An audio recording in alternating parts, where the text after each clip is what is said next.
itu bab 1 adalah meyakini kitab-kitab Allah, mencintai Al-Quran.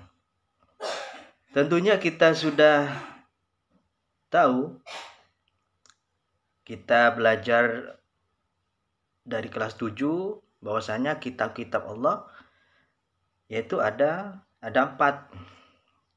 Yang pertama ada kitab Taurat, ada Zabur, Injil, dan kitab Al-Quran.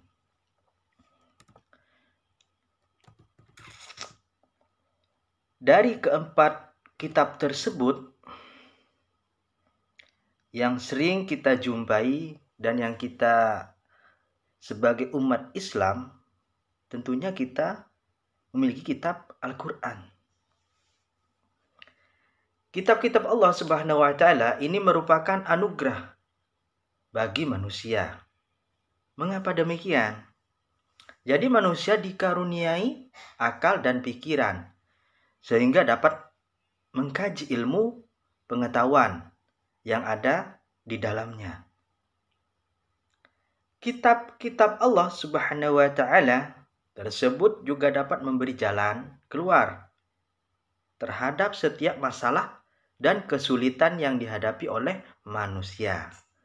Tentunya kita sebagai umat Islam, ketika kita punya masalah, galau, ya sekali-kali kita jangan update status lah. Mari kita ambil wudhu, terus kita membaca Al-Quran. Ya insya Allah masalahnya ya cepat teratasi dan juga kita dapat pahala. Dengan adanya kitab-kitab Allah Subhanahu wa Ta'ala, manusia dapat membedakan mana yang benar, mana yang hak, dan mana yang batil atau yang salah. Kita sebagai umat Islam, tentunya kalau mencuri itu adalah hal yang salah. Tentunya kita harus menjauhi. Dan yang batil, apa yang hak, yang benar, jadi kita menjauhi. Sudah tahu teman kita sukanya mencuri, kita tidak melarangnya. Ayo kita sama manusia saling mengingatkan, sesama seiman dan setakwa. Mana yang bermanfaat dan mana yang mengandung mudarat atau keburukan bagi kita sendiri. Tentunya kalau mencuri ini adalah mudarat, keburukan bagi kita sendiri. Kalau kita mencuri ketahuan, berarti kita digebuki oleh masyarakat. Seandainya kita tidak mempunyai pedoman yang datangnya dari Allah, tentu kita tidak akan pernah mengetahui keberadaan atau keesaan dan keagungan Allah Subhanahu wa Ta'ala. Jadi keagungan Allah Subhanahu wa Ta'ala itu semuanya berada di dalam Al-Quran yang kita sering baca setiap hari. Demikian juga dengan orang-orang terdahulu. Mereka mendapatkan informasi mengenai keesaan Allah Subhanahu wa Ta'ala melalui kitab Allah Subhanahu wa Ta'ala.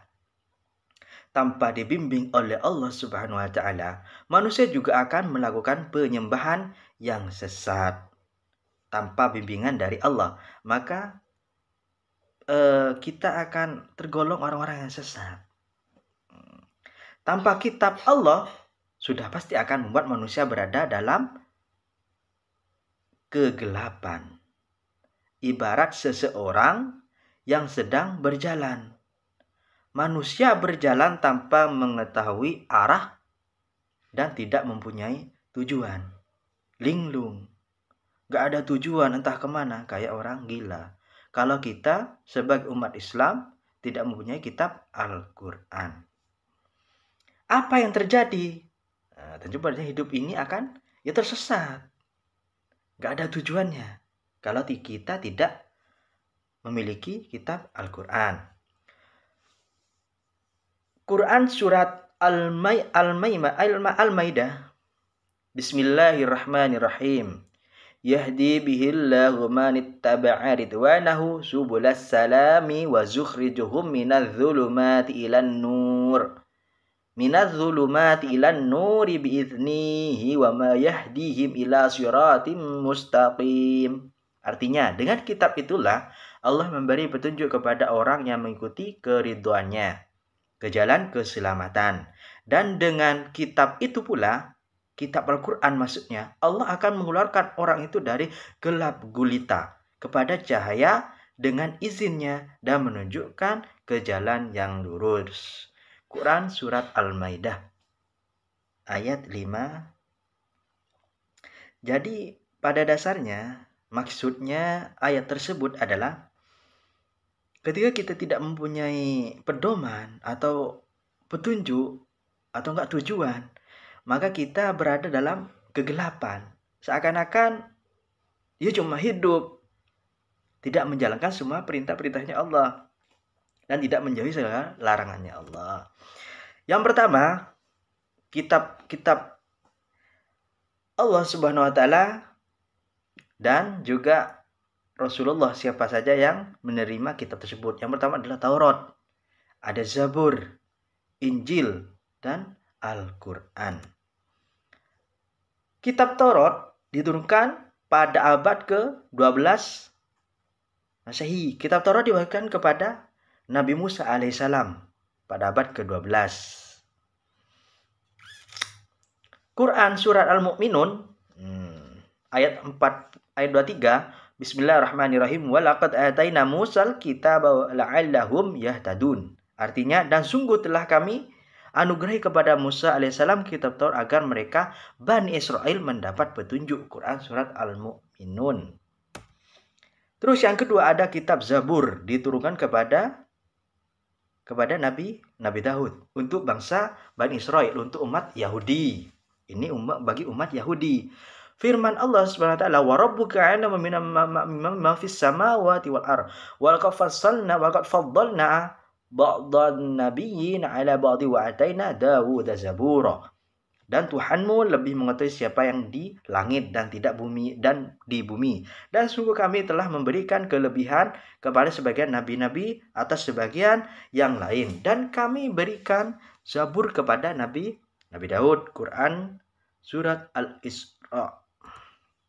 Terus kitab Injil yang ketiga yaitu diturunkan kepada siapa? Nabi Isa alaihi salam. Permulaan abad 1 Masehi. Kitab Injil diwahyukan di daerah Yerusalem. Ya, kitab ini ditulis pada awalnya dengan menggunakan bahasa Suryani. Kitab ini menjadi pedoman bagi kaum Nabi Isa alaihissalam, yakni kaum Nasrani. Firman Allah Subhanahu wa taala, Bismillahirrahmanirrahim. Qala inni Abdullah ataniyal kitaba wa ja'alani nabiyya. Artinya, dia Isa berkata, sesungguhnya aku hamba Allah. Dia memberiku kitab Injil dan dia menjadikan aku seorang nabi. Quran Surat Al-Maryam ayat 19. Kitab Injil berisi ajaran. Ajaran yang pertama adalah perintah untuk apa? Untuk kembali mengesahkan Allah Subhanahu wa taala. Yang kedua adalah membenarkan keberadaan kitab Taurat. Itu yang kedua. Yang ketiga adalah menghapus beberapa hukum dalam kitab Taurat yang tidak lagi sesuai dengan perkembangan zaman. Yang keempat adalah menjelaskan bahwa kelak akan datang kembali Rasul setelah Nabi Isa alaihissalam, yaitu siapa? Nabi Muhammad sallallahu alaihi wasallam. Di samping ada kitab Injil. Jelas. Penjelasan ini juga terdapat dalam kitab Taurat. Terus yang terakhir adalah kitab Al-Quran. Sebagaimana seorang muslimin atau enggak seorang Islam, ini yang dipegang adalah kitab Al-Quran. Diturunkan pada abad ke-7 Masehi. Kurun waktu tahun 611 sampai 632 Masehi. Kitab Al-Quran diturunkan kepada siapa? Kepada Nabi Muhammad SAW. Kitab yang diturunkan oleh Allah yaitu kepada Nabi dan Rasul yang terakhir. Siapa? Nabi Muhammad SAW. Kitab suci Al-Quran diturunkan kepada Nabi Muhammad SAW sebagai penyempurna dan membenarkan kitab-kitab sebelumnya. Jadi Al-Quran adalah penyempurna dan membenarkan kitab-kitab dari sebelumnya. Firman Allah Subhanahu wa taala, "Nazzala 'alaikal kitaba bil haqqi musaddiqan lima baina yadayhi wa anzala at-taurata wal Injil." Artinya dia menurunkan kitab Al-Quran kepadamu Muhammad yang mengandung kebenaran. membenarkan kitab-kitab sebelumnya dan menurunkan Taurat dan Injil. Quran surat Al-Imran ayat 3. Perhatikan kisah Nabi Muhammad SAW menerima wahyu yang pertama.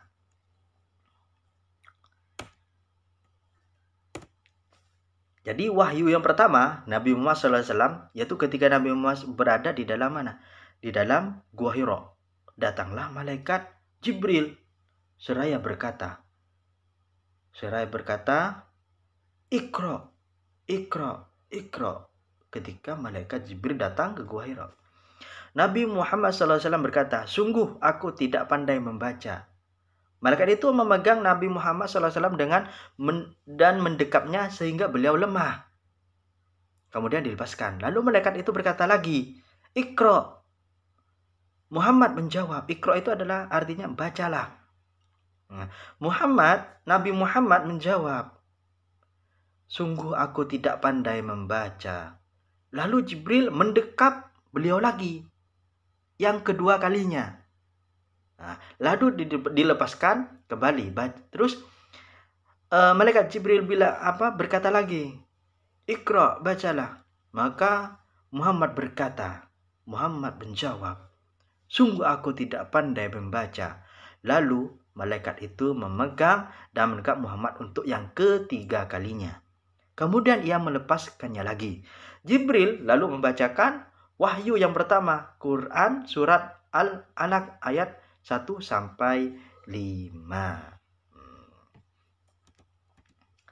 Jadi mungkin hanya itu yang dapat Bapak sampaikan.